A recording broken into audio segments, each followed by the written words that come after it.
Welcome to the Stories in EDU podcast, the show where we talk with real educators and hear their powerful impact. Their stories will grab you, inspire you, and show you the reach of the work we do. And now, the Bretzman Group presents your hosts, Josh Gauthier and Mandy Taylor.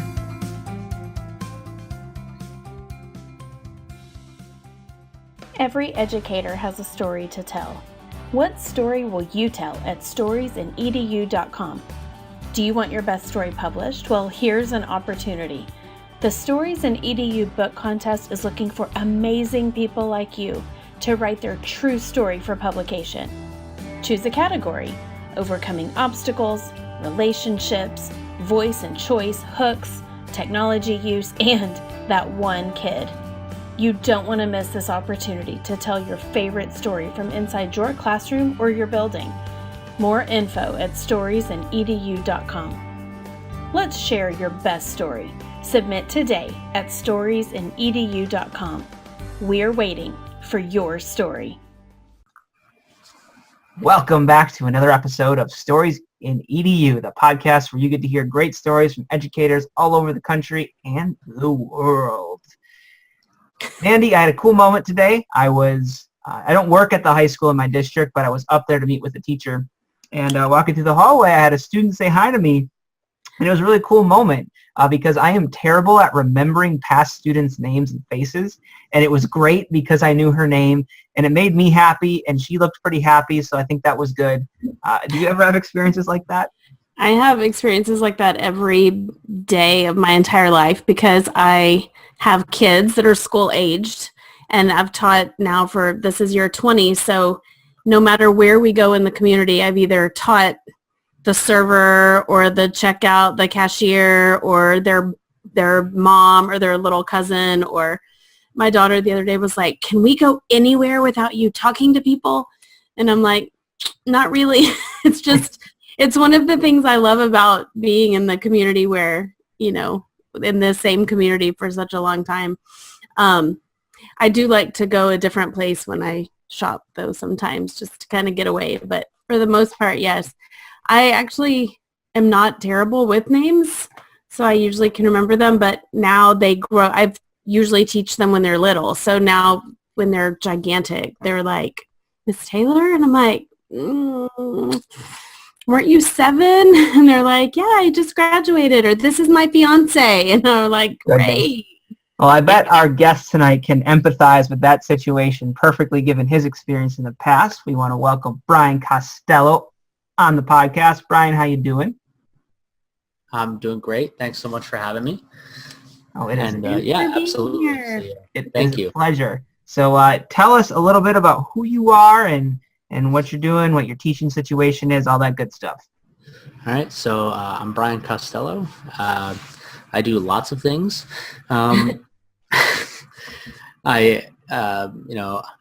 I teach.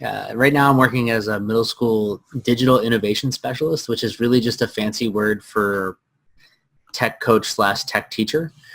So I do work with teachers a little bit. I try to help them out, but I also get to work with kids. Pretty much I get to take all the projects that they have and infuse cool technology into the lessons that they're doing. So it's a lot of fun. And we get to do some really good stuff.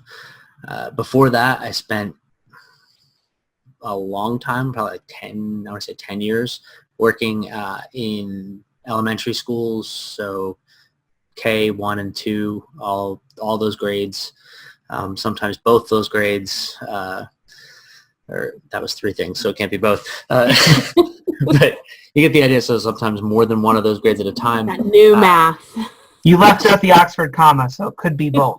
I was actually an elementary math teacher too, just to highlight that, because the math skills there. It's been a couple years since I taught math, but I'm hoping that I can remember that. Both is not 3 things. So, but yeah, so I worked as a kindergarten teacher when I first started my first teaching position. I've taught first grade, I've taught second grade, 7th and 8th grades now, and it's interesting the parallels between 7th and 8th graders and kindergartners. There are many. So Not in a bad way, in a totally good way, but there are definitely many. Indeed. I love that you said that because that really is my actual life, because I spent 12 years in first grade, work with kinder. I've taught a K-1 multi-age class, but I'm raising an 8th grader.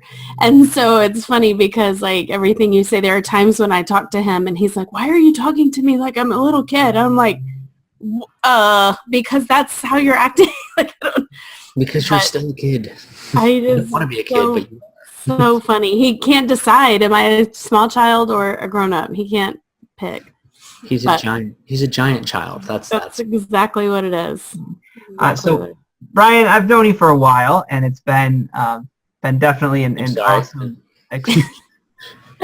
Okay, I was gonna say something nice about you. No, go ahead. I'll allow it. No. So I really enjoyed 2 books that you wrote about a guy named Will McGill.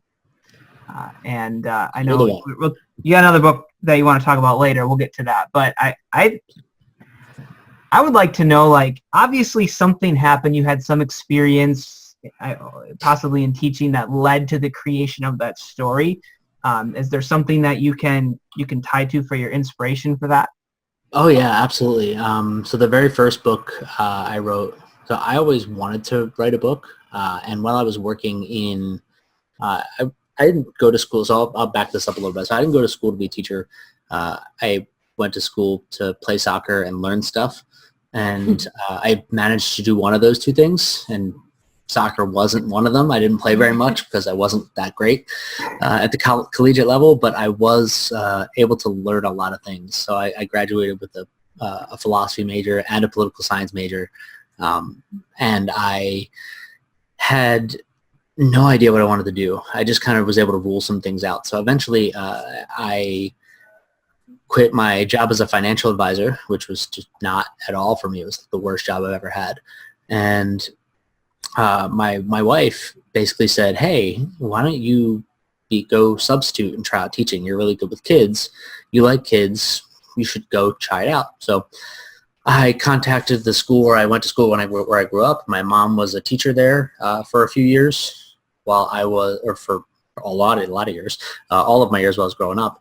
And I contacted the superintendent and said, hey, I really want to get in like to subbing and getting started. And he said, well, look, I can get you a building sub job. Basically, I was a permanent sub. I worked, so I'd work every day in the school building, and wherever they needed me, they'd send me.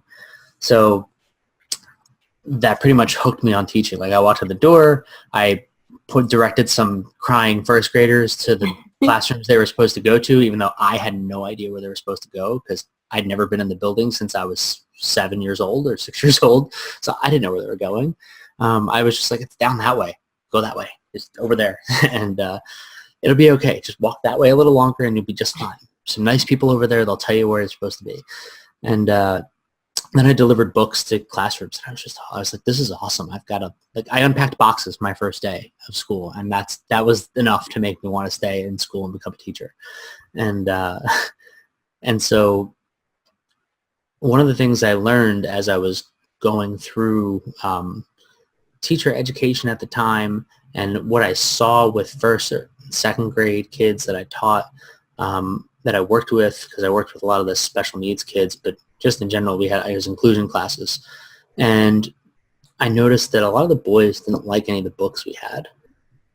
And I was thinking to myself, well, I've always wanted to write a book.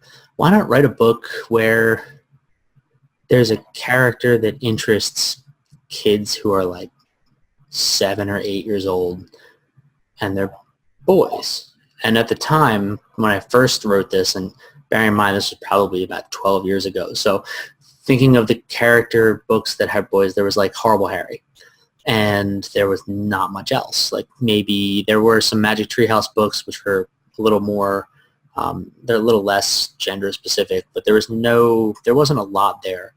And so one day I just sat down and started writing, and I pulled a lot of inspiration from the kids in my class. So Will is me. I mean, in a lot of ways he's me. He's kind of this, just has whole bunch of things going on, but all the factors that happen in his life and his friends and the things that he comes across throughout his day and the things that people say to him, some of the things are actual things that kids have said to me.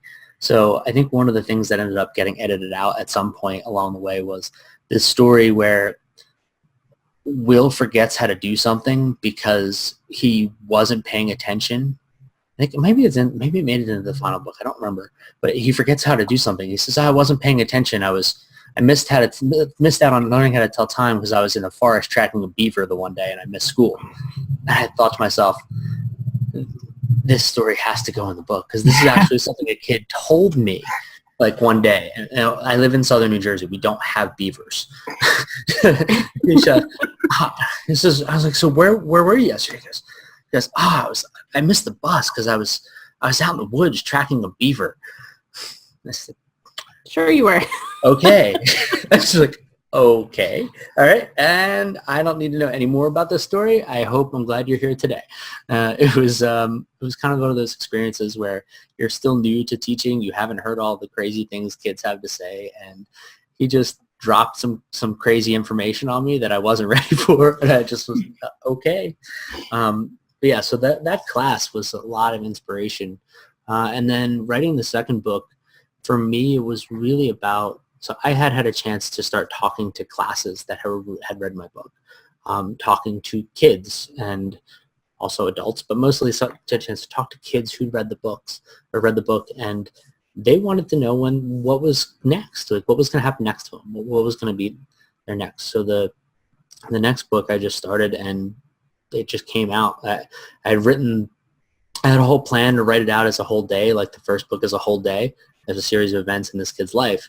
And the second book is about 25, 30 minutes in this kid's life for the most part. So like there's chapter 1 at the beginning before school, and chapter 10 is the last 3 hours of school, and everything else in the middle. So 2 through 9 is this. See, I'm good at math. See that happening again? So 2 through 9 is this like 15, 20 minutes tops of his life that just, by the time I finished telling that part of the story, I said, this has to stop because it's getting to be too long for a kid's chapter book. But yeah, it's funny, the kids and the stories that you hear from kids and the questions that kids have are the things that kind of inspired me to write those stories. Very cool. I didn't know any of that, which I think makes it even cooler. You know, sometimes we have guests on where we've already talked about some of the stuff, but it was really fun to hear that for the first time. And you know, I always say that, and not the only one, so I'm not trademarking this or anything, but I think every teacher could write a book, whether it be a fiction book like you did, or just a tell-all type thing, and have it be like amazingly fascinating with all the experiences that you accrue over your career. Oh yeah, and I think that's so important for us to learn from and remember the stories that we have. So, I mean, think about how many stories you have that you've forgotten over the course of your career. There's so many that are impactful for you that it's important. You really need to remember them, because those are the stories that changed or altered the course of maybe your life or maybe someone else's life. Each one of those little things, or maybe they're just really funny, but those moments are things we really should try to recall and remember. And some of them, obviously, we can't write all the stuff down because it would get us into trouble. But there's some things you shouldn't write down. But it's just, there's so many good stories from kids, and just from good and bad and up and down and sad and happy and everything in between. And they're what make you love teaching. They're what make kids love being in your class. And I think they're important. You know, when you talk, there are a few things that I miss the very most about not being a classroom teacher anymore. I'm working in an elementary school as a campus instructional coach. So I get to work with K-5 teachers and a lot of kids still too. But it's that really personal connection with kids. Like you were saying, I'm connected to kids, but they're not my kids, the way that they used to be. And so I feel like I get to hear some of their stories, like from their teachers, or, if I'm in their room, teaching or, doing something. But there are so many that I don't remember until something gets sparked, or, I think about something, or I see a picture, or I think about that particular group of kids and stuff like that. But it really is those like idiosyncrasies of those kids that are just so funny, and that I miss so much about not being in the classroom anymore, that I've tried to start thinking of them lately. We have a kiddo at our school now that loves colors, like crayons, but to the point where he almost cries sometimes because he loves colors so much. And he was in our room the other day, and the brand of colors that our counselor has is a different, I don't know, it's some different brand, and it had 26 crayons in the box instead of 24, and he could not move past it. Like he just kept picking up the box, and he was like, but there's two more, there are two more. How did they do this? There are two more. And he, it was so dear because he was so fascinated with, he just loves colors, and he'll just be like, but I just love them so much. And we're like, I know you do, and not to make fun of it, but it's just, that's his thing, that, the way that my kids have different things and what they love. But it's just those little bitty things that you spend more time with other people's kids than you do with your own. Like in the course of a school year, I logged more hours with the kids in my class than I did with the kids that were in my home, and Yeah. And the same can be said on the reverse. So you log more hours a lot of times that with those kids than they do with their families. Right. And you end up with some really intense things that can happen, some crazy things that can happen. So you're saying like there's groups of kids, and I think back, like I had my last group of kids that I had as a classroom, I had them for 2 years. So I got them, teach them all of first grade. And then in the second year, I taught them math and science and social studies in second grade. And I just think about all the things that happened while I was with these kids. These kids have been through so much stuff. Like think about all the things that you could have been through in life. They went through all of that twice in 2 years, basically. So every up, down, good, bad, horrible, amazing, like the full roller coaster in those 2 years. And I'm amazed at how resilient and how great those kids were with all the stuff they had to deal with. Like, I mean, they lost family members, and they got hit by cars, and they broke bones, and they had family members leave for drug issues. And we also got to talk to kids in Africa about their communities, and they were leaders for different things in the school, and they would take care of each other, and they were so amazing. These kids were awesome. They planned their own camps, and they did this really cool stuff with Genius Hour. I had a kid who built a paper mache prototype of a Black Panther mask. This kid could barely read, and he taught himself to do that. It was just they were awesome. And you think about all those stories of those kids, and I would think about those kids all the time because of all the stuff they went through, and I worry about where they are now and what they've been through and what's going on with them because I'm not there. I'm not even in the same school district, so I don't see those kids every day like I would normally see them. And those stories, those things that happen in your classroom with them, they don't go away. They stick with you. And sometimes you forget some of the smaller stuff, and sometimes the smaller stuff is the best stuff. So it's tough because you miss, you think about what I just described. I just described a whole bunch of bad stuff and a couple of really good things. Right. But that's the stuff you miss. Really the fun little stuff that's really that they crack you up one day, or they do something amazing for one another, and it's hard, but you want to try. I think it's important to find ways to remember that stuff. Yeah. And I think too, to honor it as part of the process, because those are the things that aren't going to show up in an assessment and an observation and an end of the year, in a standard. And I think that so much of education is judged on, one day, one test, or, outcomes and data and things like that. But everything you're describing is all of the in between. It's all the stuff that's not going to be measured by anyone other than you and the kids, in ways that really matter. So I think that that's so important that we honor that part of the job that we do, because it's the most important part of the whole year, of the whole process.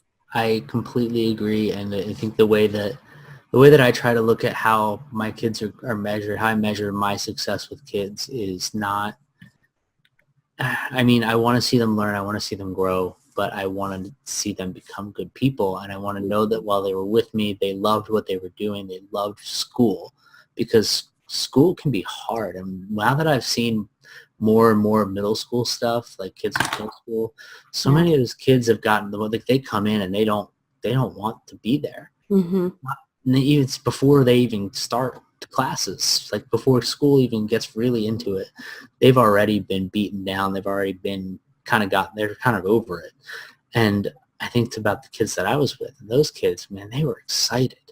They loved coming in, and they would say, "Oh man, Mr. Costello, you're my favorite teacher." I'm like, I don't want to be your best teacher. I want to be the worst one you've ever had. Why? Because that means every other teacher after me was better. Yeah. And like, I want to be your worst teacher, and that would be the happiest thing. Like, if I was your worst teacher, I'd be thrilled. And they don't get it. I'm like, because every other teacher would be better. And yeah, so what I still look back on, what I think about now is so after I left the district, I kept up contact with, and some, I have Facebook friends with parents of kids who I had and families that I taught, and they still reach out to me. They'll still say hi, like talk to me about stuff. They'll let me know how their kids are doing. And they still refer back to, hey, such and such misses you, and they're hoping you're doing all right, and they just want to say hi, and that kind of stuff. Like, to me, that means that whatever I did while I was with them matters. Yeah. And when I think of the kids that I taught, and I look at some of the stuff they're doing, so there's a girl that I worked with who, when she came to our school, she moved into my classroom in first grade, and she had a really hard time adjusting, and she came from a place where she was just kind of lost in the shuffle, and helped her find herself, find out who she was, and now she speaks out for student rights. So to put this in perspective, this girl became so comfortable and so well adjusted in the school district that she transitioned as a transgender girl in third grade, which is amazing because she was third grade. But she was so comfortable with the people she was with, and the people she was with were so comfortable with her that she was able to do it. And she now goes and speaks up for other kids' rights, like at the age of 11. She's out 12. She'll stand up in front of rooms of people who hate her just because of who she is, and talk about and stand up for the rights of other kids. And I look at that girl and I think to myself, she's amazing. Like, she's so brave and so awesome. And when I talked to her mom, she's like, if you hadn't helped her find out how to fit in and make friends, and if you had let her just get lost with the rest of the group, like lost in the shuffle, I don't know where she'd be. But now she has this, she has a voice, and she has a strength, and she loves STEAM, and she loves building stuff, and and technology, and she goes to conferences for technology, and she speaks there for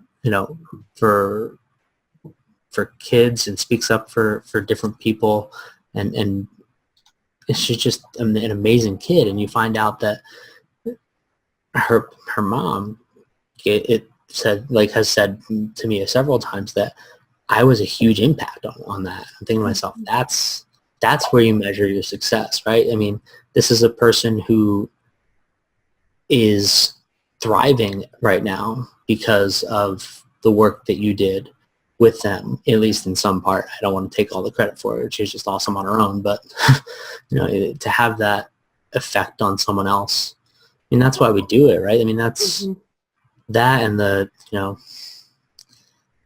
great lunches. I mean, that's why we do. That's why we're. I mean, that's it. Yeah, it's that impact that is so clear, and I know that is one of the things that I have felt as a coach. I'm like, as long as I feel like I'm having an impact, I still want to do it, but it's harder to find when you're not in the classroom. The classroom, I got such great feedback from kids. So I think that that's exciting to listen to your stories of kids that have impacted you along the way, and that you've been able to impact also.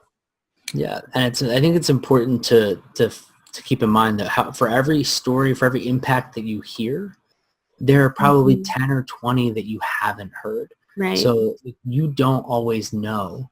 You don't always know what impact you have on a kid. You don't know what their life is going to be like later on. Like you said, you get to see a lot of them, and you bump into them on the street later on in life, but you don't always know. You don't always get to find out about it. And so the few times that you do find out that you're making such an impact, it matters a lot, because it really reinforces the fact that what you're doing something right. You're doing something that matters, and you're doing it well, because you have that to hold on to. To tie this all together, I just heard of a great TED Talk that I had forgotten about and was reminded of because I just saw it recently at an ed camp. It was about lollipop moments. Have either of you seen that one? That's my favorite one. And you're talking about exactly what he's talking about in there. How, Mandy, have you seen it? Mm-mm. Before we go to bed tonight, give it a watch. It's really good. I tweeted out about this to somebody who was writing a student teacher who was writing her former teacher's thank you notes. I said, your kind words will make a huge difference. I said, because most people don't bother to do it. And I just sent her this. So I think I might even have it up in my phone. But the TED Talk is, Drew Dudley, Everyday Leadership. And it's such a good TED Talk. I actually talk about it in the book that I'm writing now, because I think that's important for teachers to know and reflect on, is that you are not going to hear how awesome you are. Indeed. You're not going to hear how great you were for kids most of the time. Absolutely. So really quickly, before we get to our little end lightning round here, do you want to talk a bit about the upcoming awesome tome that you are scribing? Yes. Oh, wow. So as Josh, as you know, oh my gosh, there's so many sorry. So as you know, I've been basically ever since I met a common friend Josh and I have named Art Laflamme, I have been absolutely enamored with the concept of mentorship and how we grow and develop as teachers and as people throughout the profession. And so what I endeavored to do was to take a closer look at what teachers look like as they grow throughout their career, and what common themes I could find from really good teachers and the stories that they told. So I paralleled this journey through education over top of Joseph Campbell's hero's journey, which is basically the idea of how all of our worldly myths have the same themes and the same recurring events that help us to understand what happens in life, and we can all make sense of those things because they all are very similar. So what I did was I took a look at what happens to us as we grow through education, as we grow from deciding we want to be a teacher, like hearing that call and learning, hey, this is for me, this is what I want to do, and then learning how to teach and getting into a classroom for the first time and then realizing you're terrible, and then, and then figuring out how to do it, and then thinking you know what you're doing only to realize that you still have no idea what you're doing. And all you mean this, my actual life. yeah, basically, I mean, that's the thing. Like, we all have those similar pieces, and most people who walk into a classroom for the first time and they close the door and they think to themselves, all right, I got this, and then they get started and things start happening and they have no idea what they're doing. And how do you become a master at teaching? Because it's not something you can master totally. You can't master all the things, right? There's too much to it. It's too constantly changing for you to really say that you know how to do it. If I ever came to the point where I really felt like I had mastered it, I probably should stop. Mm-hmm. Because that means that I've stopped learning new things and getting better. And so there's a cyclical process to this where we go through challenges and we overcome them, or we don't, and we grow and we change, and we need, and the common theme for all of this is how we need other people. So education is such an isolating profession where you go in your room and you close your door and you get told by everybody else, hey, close your door, keep your head down, don't make any noise, teach your class, and get done. And I did that for like 3 years, and it was terrible. It wasn't terrible. Like, teaching was awesome, but it was really hard, right? I felt alone, and I felt like I had no idea who to talk to, and I didn't know who to trust. And it was just this really horrible combination of things that made my job so much harder than it needed to be. And so one of the things that I focus on is how we can overcome that and how we can help other people overcome that, so that if you are in a place in your career where you can be giving back, what does that look like? And how can you do that in different ways? So I kind of walk through the steps of a teacher's career, and I follow the stories of several other educators as well as my own, and highlight the common themes and challenge the teachers reading to reflect, and hopes that as you read, you'll find yourself in the book, and you'll remember, one, why you love teaching, and two, what you can do to take the next steps to either help yourself get better or help someone else get better. Because if we can do both of those things and make that a common culture in education, I think it makes the whole profession better for us, Mm-hmm. for kids, for everybody, the community, the whole thing. So that's the not 30-second version of what the book is about. As people keep saying, well, what's it about? And I think to myself, it's about everything. It's all of it. It's hard for me to cut it to Yeah. Can you come up with a 30-second promo? No. You'll have to work on that, though. Yeah, I am trying to work on that. I got to cut it down from 4 minutes to 2 minutes, and then 2 minutes, but Progress, yeah. Hey, like The Teacher's Journey, which is like the name of your book, isn't it? it is. I wish I could say that I had that queued up, but that was a happy hit. We'll take it. Brian, thank you for being on the podcast with us. That was a lot of fun. Before you go, we have one last part. We are going to do our Brettsman Group Game of Stories card. Personalized stories that the camera's not focused on yet. Come on. You Get it together, camera. There we go. There we go. Yeah. I wish I could make the camera focus, but I don't know. It's a good camera though. In any case, that is neither here nor there. Our card tonight is a bit of a wild card because we haven't done this one yet, and it's off the wall. Is it the Joker? Quite possibly, literally. The Jokers are the syllabi, otherwise known as the directions. That's a true thing. I'll show you one. So tonight's card is Make a Cool Sign. Tell a story about a cool sign you made to welcome students to the new year, introduce the next topic in your class, or encourage students to take your class and do their best in it. What online tool did you use, and why did you like it? Have you tried Poster My Wall, Canva, or PictoChart, or fill in the blank? I'm going to share the screen. feel free to be inspired by the card and go whatever direction you need to. All right, so is this me first, or is everybody doing it? Or... You are our esteemed guest. You are first, Brian. All right. 1 minute's on the clock. It is. Go ahead, whenever you start. Top 10 answers on the board. 100 people were surveyed, and Brian, go. So I know that there are all kinds of things I can talk about. Well, one of the projects that I got to do like last year with my 8th grade kids, it was a totally random choice of projects, but and they just made it in Google Drawings, which was just at random. It was probably the easiest one for them to use because we're a Google school. But what they did was they took the robber barons, so the captains of industry, so to speak, and I had them turn them into Snapchat filter images. So using drawings. So what they did was they had to come up with images that described what they were rich for, how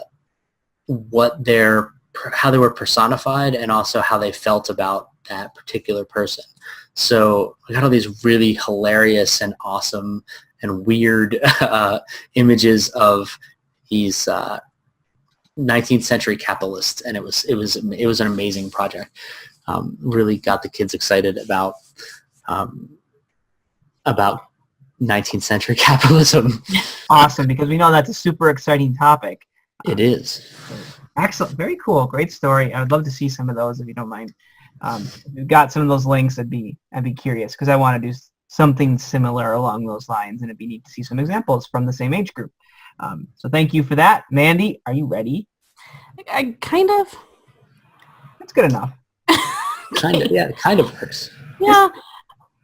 So last year during our staff meetings, we've always kind of done celebrations at the beginning where teachers, kind of will share out little things that are going on in their rooms or celebrate a staff member or something like that. Last year, we tried a new project where we would put it into a meme, basically, so the teachers would email the counselor and then her and I would come up with memes that would reflect the celebrations in some way.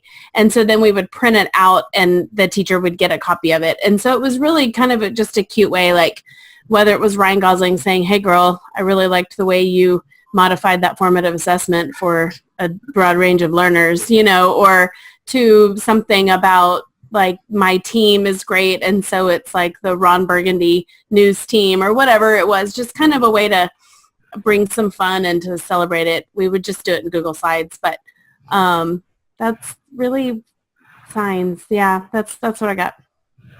That was amazing, and I want to steal that one too. So full transparency, this part of the show is just me stealing ideas so I can do better at my job. Pretty much. All right. That's the whole podcast. I get a minute. Yeah. I ran a Twitter chat on that for a whole year. Then I ran out of questions. It's like I've stolen all of your great things. There you go. Thank you for this. All right. Mine is a fun story I like to tell. My first year in my current district, the library media specialist hired the same year as me. We had kind of a grand vision for what we wanted to see happen in the school. And one of those things was Institute Makerspaces. So in one of our schools, it was May, and we knew we just got this grant that we were going to be able to buy stuff and create a nice little makerspace in our library the following year. So we wanted to get excitement going for that. So we had Maker May. And we made a sign and display in this glass display case outside the LMC. And then to make it really fun, I used a lot of copper tape, a makey, some foil, and a game of Snake. And there was a laptop inside the case, like one of my old laptops from home, with Snake on it, and then the copper tape strung to the outside connected to the makey, so kids outside of the glass could play Snake using the makey. I need to find a picture of that. I was like, I'm going to need a visual. It took a long time, but it was fun, and it was really get cool the copper tape pounding on the glass to play Snake, but really got things amped up. How did you get it through the glass? Well, it was this slide. So the tape came around. Okay, it was like a sliding glass door thing. Okay. So the tape came around the edge. I'm picturing like a solid glass window type display. I'm like, how on earth did you get it through the glass? Did you cut the glass? Yes. Yeah. Yes. I swear I didn't cut the glass. Don't tell anyone. The ring, that. Anyways, this is no longer. We're moving into our sound effects show that we record right after this one. Sound effects podcast. It's fun. It's just a lot of noise. We have a good time though. Brian, speaking of good times, I had a great time tonight. Did you? Yeah, I did too. Thank you very much for having me. Wow. Where might people learn a little bit more about your book or books, I should say, because you've got a couple already, and some other great things that you do?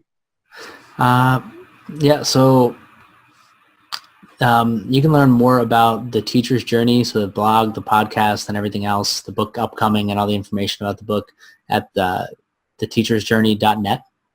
And everything else about me, you can find. You can talk to me on Twitter at btcostello05, or there's a slightly outdated website that's about Costello at .weebly.com that I'm hoping to update a little pretty soon, and that has a whole bunch of other random stuff, things about the books. The books are on Amazon and wherever else you buy books. I don't know if people buy books other places now, but they're there, and they're a lot of fun. And if anybody wants to read them and have me talk to their kids or anything else, that's something I love to do. So. Thanks again, and this was a blast. So, excellent, perfect. Well, on behalf of Mandy and myself, we want to thank you for listening to another episode of Stories in EDU. We hope you were inspired. We hope you laughed a little bit. We hope you learned something, and we hope that you continue to have a fire and passion for this great profession of education and teaching. You can catch us on Google Play or iTunes or YouTube. Chances are, if you're listening to this, that's probably one of the platforms you're using. So continue to use it and subscribe, rate us, all that good stuff. And if you want to get in touch with us to be on the podcast at some point, we'd love to share stories with you as well. You can get in touch with me at Mr. G Factor of the Day on Twitter, or Mandy at Mandy M. Taylor. We hope you have a wonderful rest of whatever it is you're doing after listening to this great podcast, and we'll catch you the next time. Thanks.